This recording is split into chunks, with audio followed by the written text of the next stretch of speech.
لأن كلمة الله حية وفعالة وأمضى من كل سيف ذي حدين، لاحظوا تشبيها آخر بالسيف، وخارقة إلى مفرق النفس والروح والمفاصل والمخاخ، ومميزة أفكار القلب ونياته.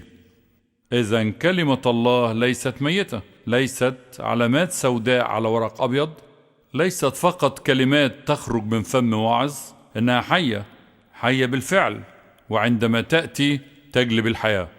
كلمة الله حية، حية وفعالة. حمدا لله إنها فعالة أكثر من الأكاذيب التي نشرها الشيطان في العالم. كلمة الله هي الحل النهائي. ثم يقول إنها خارقة إلى مفرق النفس والروح. والروح إنه أمر مهم يجب ألا يبعدني عن الموضوع.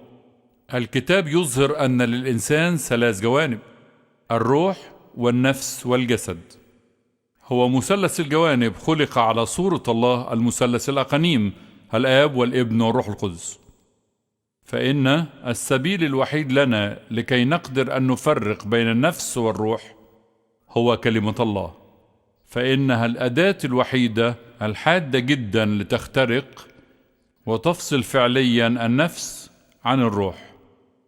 وهذا مهم جدا، لأنك إن قمت بدراسة العهد الجديد فستجد أن النفس بطرق عديدة هي تقاوم الروح. فنجد في رسالة كورنثوس الأولى 2 يقول الرسول بولس: الإنسان الطبيعي لا يقبل ما لروح الله لأن عنده جهالة. فيجب أن نتعلم أن نميز ما هو للروح وما للنفس، فإن كلمة الله فقط يمكنها ذلك، ويمكنها أيضا الفصل بين المفاصل والمخاخ. فيمكن للمكتوب أن يخترق ما يعجز الجراح عن اختراقه، وما يعجز أي طبيب نفسي عن الوصول إليه. إنه الشيء الوحيد الذي يأخذنا إلى أعماق النفس البشرية.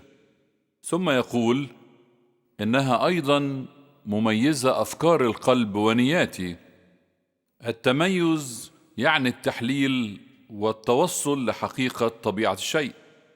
قال لي أحدهم منذ سنوات حين كنت حديث السن: تذكر عندما تقرأ الكتاب فإن الكتاب يقرأك أيضا. راسلنا على العنوان التالي.